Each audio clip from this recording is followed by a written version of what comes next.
Boa noite. O nosso tema ele se trata sobre a situação da população da terceira idade em abrigos de longa permanência de Lorena.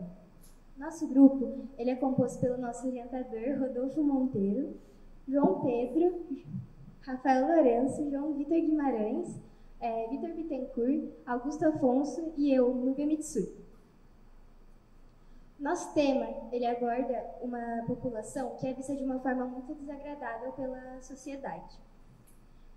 Assim como o ministro de Finanças do Japão, Taro Aso, citou que os idosos deveriam se apressar a morrer. Levando em consideração que hoje os idosos não produzem mais, então eles acabam gerando mais gastos do que retornos, e eles necessitam de ajuda do governo geralmente. A terceira idade ela é uma população muito marginalizada nos dias atuais. Isso é visto até na cultura popular, como, por exemplo, no filme de Up, Altas Aventuras, o idoso ele é ameaçado ser colocado em uma instituição de longa permanência sem sua devida conscientização. Nesse cenário, muitos idosos são colocados, mesmo sem seu consentimento, em instituições de longa permanência, diferente dos outros que são colocados lá por falta do cuidado em casa. É evidente o crescimento da população idosa na sociedade atual. Com isso, vem a demanda da melhora nos cuidados dentro das casas de abrigo, como lugares que às vezes faltam saneamento básico, que às vezes faltam uma melhora na alimentação, às vezes tem uma falta de atenção do Estado, enfim. E o motivo pelo qual esses idosos são colocados lá são por conta da falta de cuidado em casa, e são pessoas que não conseguem ter uma qualidade de vida muito boa em casa.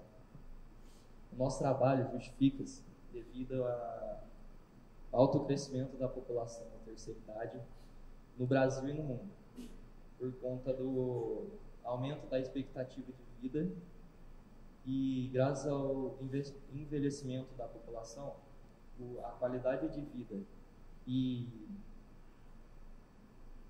os cuidados necessários ficaram como pautas muito importantes na sociedade atual. E os asilos são locais que oferecem aos idosos esses devidos cuidados, mas nem todas as vezes esses asilos conseguem oferecer as qualidades de vida necessárias aos idosos. Os nossos objetivos, o geral, é identificar os problemas que essa população está enfrentando dentro das instituições de longa permanência, e os nossos objetivos específicos são investigar se as pessoas estão sendo marginalizadas devido ao local em que vivem, e também transparecer uma lei existente no Estatuto do Idoso que deve ser seguida à risca. Conhecidas como asilo, essas instituições deram início no cristianismo, pelo Papa Palágio II, cujo objetivo era hospedar os pobres e os idosos que precisavam de uma certa assistência, e também diferenciar as pessoas enfermas das saudáveis, pois a medicina na época não era tão avançada. Em 1749, houve a criação da primeira casa no Brasil, pelo Conde de Resende, no Rio de Janeiro, cujo objetivo era dar aos idosos militares uma velhice digna, pois eles lutaram muito pelo nosso país, então eles mereciam ter uma velhice digna. Em 1890, foi fundado o primeiro asilo no Brasil, chamado de Asilo São Luís, também no Rio de Janeiro. As instituições de longa permanência, tanto públicas quanto privadas, têm um papel fundamental de cuidar dos idosos. Muitos idosos, onde não têm uma moradia própria, não conseguem sustentar sozinhos, ou até mesmo não têm contato com a família, procuram essas instituições para pelo menos passar uma noite.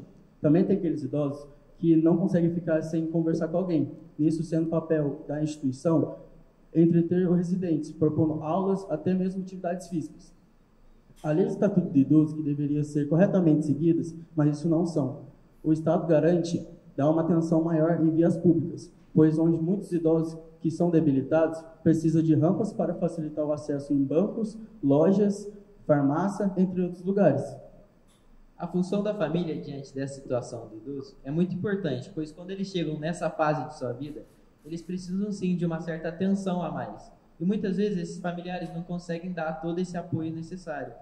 Então, muitas vezes eles acabam se mudando para uma dessas instituições, porque lá eles vão ter uma rotina adaptada para eles. Vão ter gente que tem o foco de vida para ele mesmo. Mas nós também não podemos destacar os idosos que falaram que não possuem familiares. As instituições de longa permanência são locais que oferecem aos idosos seus devidos cuidados básicos, como saúde, alimentação e higiene. Com isso, a nossa pesquisa tem um intuito descritivo, já que visa analisar e descrever a situação da terceira idade dentro desses asilos. Já o nosso método de abordagem são questionários e entrevistas anônimos, tanto qualitativos quanto quantitativos, que visa ter um maior número de informações, uma melhor compreensão do assunto. E, por último, o nosso método de pesquisa é o método de pesquisa de campo, que visa ter uma melhor aproximação com o idoso e ter uma melhor compreensão da situação que o idoso está dentro das casas de abrigo. A diferença entre as instituições públicas e privadas foram que as instituições públicas nem sequer tiveram o trabalho de conhecer a nossa pesquisa. Já as privadas pediram a nós um prazo de 1 semana para poderem se reorganizar e nos receber. Durante a passagem do nosso questionário, a gente enfrentou alguns desafios. Um deles foi conseguir entrevistar os idosos que eram pessoas que tinham deficiência, assim como pessoas surdas ou que realmente não tinham condições de conseguir responder a gente.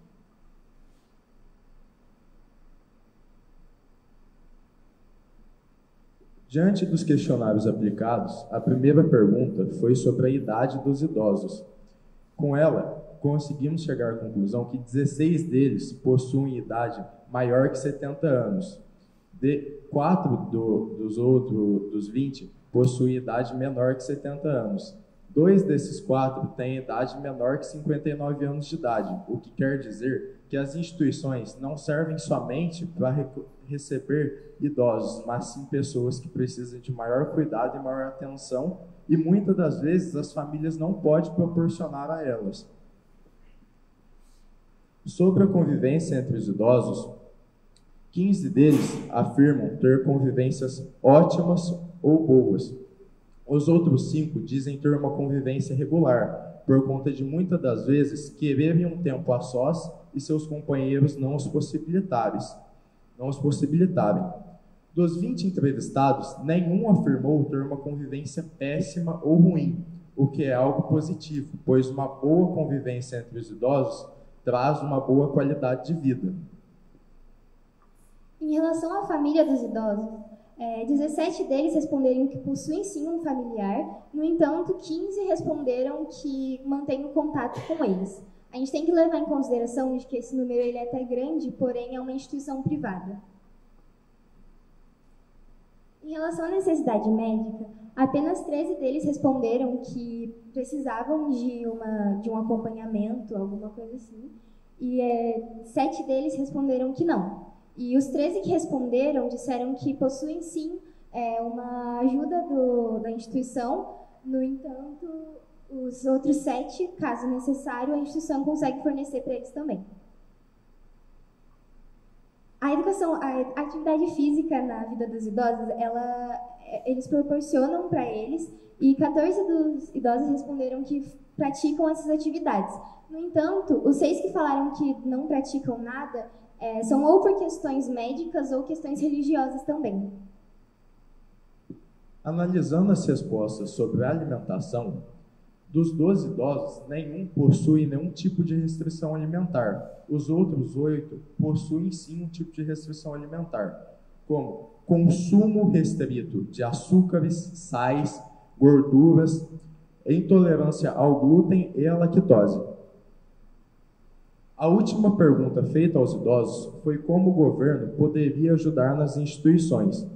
A segunda maior quantidade de respostas obtidas seria na alimentação, mas temos de levar em conta que as pessoas que deram essa resposta possuíam restrição alimentar, o que quer dizer que eles não reclamem da falta de alimento nas instituições, mas sim da falta de sabor nos alimentos. Recebemos também respostas como ajuda nas aulas, saúde, financeiramente, mais cuidadores, automóveis e vestimentas. Mas o maior número de respostas recebidas foi que não precisaria de ajuda nenhuma, o que era algo que esperávamos, por conta de ser uma instituição privada e eles não contarem com o apoio do governo. No início da nossa pesquisa, a gente ainda imaginava que essa população era muito marginalizada e que não recebia o apoio devido nem dos familiares e nem do Estado. No entanto, durante a pesquisa, a gente percebeu que, na realidade, eles recebem sim esse apoio e eles têm um cuidado a mais. A gente não pode levar em conta, assim, 100% da população, já que é uma instituição apenas privada, então tem o restante. Para a gente, foi muito importante a gente conseguir fazer a pesquisa de campo, porque a gente conseguiu perceber como realmente é o dia a dia deles, como realmente funciona a instituição, e perceber que lá eles têm fisioterapeutas, nutricionistas, têm enfermeiros pela instituição, eles também têm a prática de atividades físicas e eles têm aula comum em escolas. Também recebem algumas datas comemorativas, conseguem ter algumas festas. Essas são as nossas referências. E, primeiramente, gostaríamos de agradecer ao nosso orientador, professor Rodolfo, por nos apoiar durante a nossa jornada, dando o suporte necessário, força, ideias e nos ensinando a cada dia mais. A todos os idosos que puderam responder com seriedade ao nosso questionário, a nossa coordenadora professora Luanda Maria Abreu Silva de Campos, e obrigada ao Colégio Drummond pela oportunidade de aprender e crescer enquanto fizemos este trabalho científico. Agora é o vídeo.